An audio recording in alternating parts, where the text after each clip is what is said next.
بسم الله الرحمن الرحیم. سورة هود علیه السلام، آیه مبارکه 109 الی 117، صفحه 234. اعوذ بالله من الشیطان الرجیم.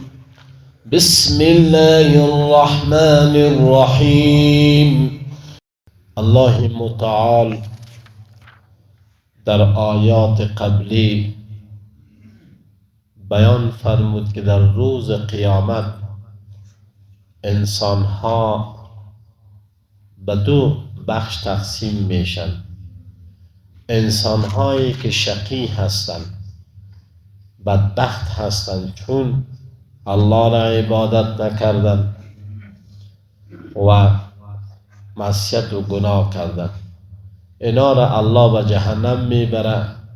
و انسانهای سعید، خوشبخت که اینا الله را با اخلاص عبادت کردن، الله اونا را جنت میبره. در این آیات مبارکه الله متعال به رسول گرامی اسلام صلی الله علیه و سلم تسلی میده که قسمی که بر تو مشکلات پیش شد به کسانی که قبل از تو بود، انبیاء علیهم السلام، با اونا هم مشکلات پیش شد. به موسی علیه السلام که قومش در رابطه به تورات اختلاف کردند و الله متعال ایجا پاداش کسانی را که اعمال نیک میکنند بیان میکنند و جزای کسایی که اعمال بد میکنند. و اهمیت نماز را الله بیان میکنه که نماز گناه های انسان محو میکنه و از بین میبره.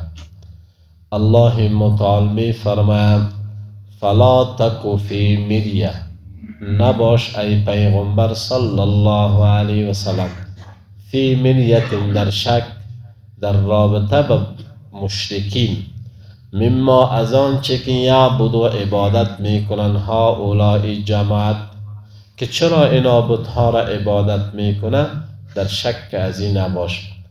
ما یعبدون، اینا عبادت نمیکنن الا مگر کما یعبد آباؤهم، چنانچه که عبادت میکرد پدرانشان، من قبل و قبل از این، یعنی راه گمراهی را انتخاب کردن، راه پدرانشان که گمراه بودن.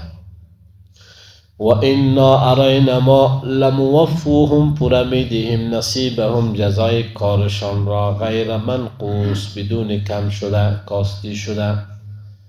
در مقابل بتپرستی و شرک و خرافاتی که انجام میدن، جزایشان برشان داده میشه.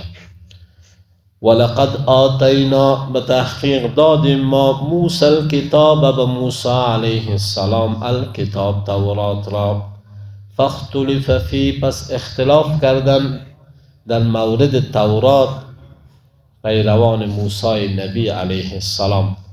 ولولا کلمتون، اگر نمی بود کلمه پروردگار متعال، یعنی حکم الله متعال، سبقت من ربک، این که سبقت میکرد از طرف پروردگارت، لقضی بینهم، فیصله میشد در میان از اینا در دنیا.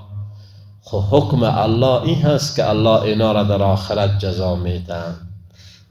و انهم، ارین ایشان، لفی شک منه مریب، در رابطه به قرآن اینا در شک و شبهه هستند که یا کتاب الله بوده باشه یا نبوده باشه. این قسمی که پیروان موسی علیه السلام در تورات اختلافات را ایجاد کردند، مشرکین مکه هم قرآن به نگاه شک میدیدند.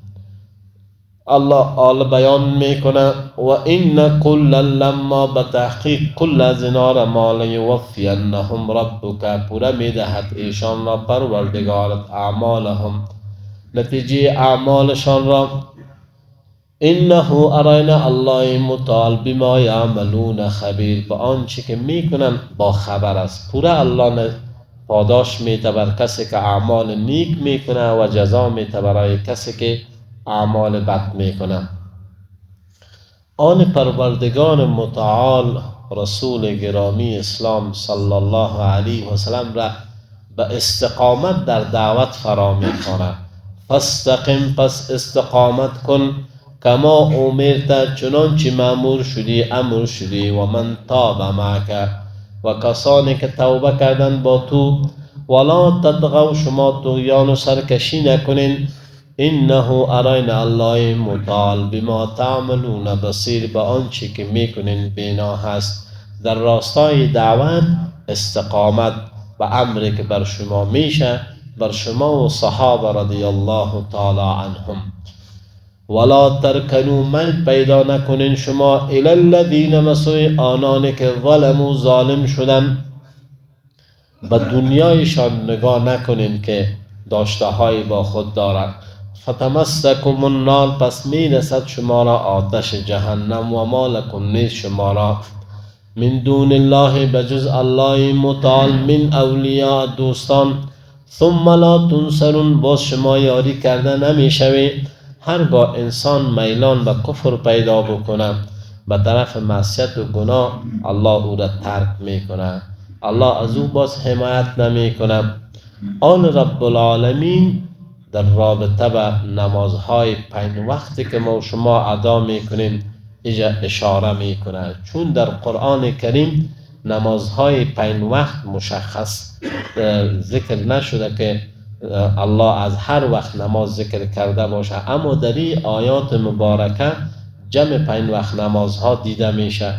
الله بیان میکنه و اقیم الصلاة، نماز را بخوان، طرف این نهار، در طرف روز، که اینجا جمهور مفسرین بیان میکنن که همه که این نماز صبح شروع میشه تا به نماز عصر، طرف نهار شامل از این میشه که از طرف صبح تا طرف نهار روز. و زلفا من اللیل، و همچنان الله بیان میکنه که ساعت از شب که نماز شام و خفتن شامل میشه، یعنی 5 وقت نماز اینجا الله اشاره کرده. طرف نهار نماز صبح، پیشین و عصر یعنی دیگر، و زلفا من اللیل نماز شام و خفتن که تاکید برش شده. ان الحسنات، ارین نیکی ها، یذهبن السیئات، محو میکند بدی ها را. نماز که از کفاره گناه ها هست. وقت نماز صبح میخوانیم، منتظر نماز ظهر پیشین هستیم، اگر کدام اشتباه و گناه از انسان صغیره سر میزنه، الله گناهش را توسط اینمی نماز محو میکنه. و عبدالله ابن مسعود صاحب حدیث را روایت میکنه در رابطه با سبب نزول از این آیه مبارکه. امام طبری صاحب در تفسیر ذکر میکنه که یک صحابی در مسیر روان بود، از یک خانم بوسه گرفت و وقت متوجه شد که گناهی را انجام داده، فوراً پیش رسول الله صلی الله علیه وسلم میاد. در پالی پیغمبر و خدا حضرت عمر فاروق رضی الله تعالی عنه هم نشسته است. این قصه خدا که میکنه، عمر صاحب برش میگه که الله خو از تو را برات پنهان کرد، چرا ای را آشکار کردی؟ پیغمبر خدا صلی الله علیه وسلم مکث میکنه، امی آیه مبارکه نازل میشه. باز پیغمبر خدا برش میگه توبه بکو.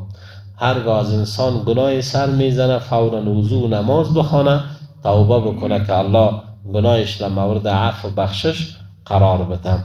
الله بیان میکنه ان الحسنات، ارین نیکی ها، یذهبن السیئات، محو میکنه گناه ها را، بدی ها را. ذالک، این از ذکر پند، للذاکرین، برای کسانی که پندپذیر هستند. واصبر، صبر بکن ای پیغمبر صلی الله علیه و سلم، در مقابل سختی هایی که در دعوت برات پیش میشه. فان الله، رین الله متعال، یضیع، ضایع نمیکنه، اجر المحسنین، پاداش نیکوکاران را.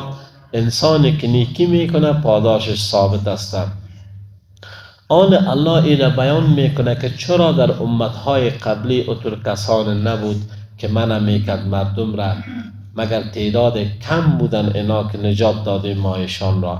فلولا کان من القرون، پس چرا در قرنها امتهای من قبلکم، قبل از شما، اولو بقیه، صاحبان فضل نبودن، ینهون عن الفساد، که منع میکردن مردم را از گناه و فساد، فی الارض، در زمین، الا مگر قلیلا اندکی بودن ممن از او کسانی که انجینا منهم نجات دادیم ما اونا را. دعوتگران کم بودن.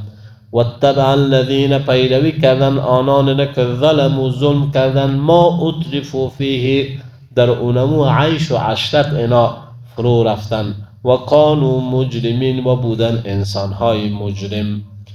و ما کان ربک نیست پروردگار تو ای پیغمبر صلی الله علیه و سلم لیهلک القرى این که هلاک بکند اهل قریه ها را بظلم به ظلمشان و اهلها در حالی که اهل آن مصلحون انسانهای نیک بوده باشه. یعنی انسانهای نیک که در یک محل بوده باشه الله اونا را عذاب نمیده و حفظ میکنه و نگاه میکنه. و آخر دعوانا الحمد لله رب العالمین.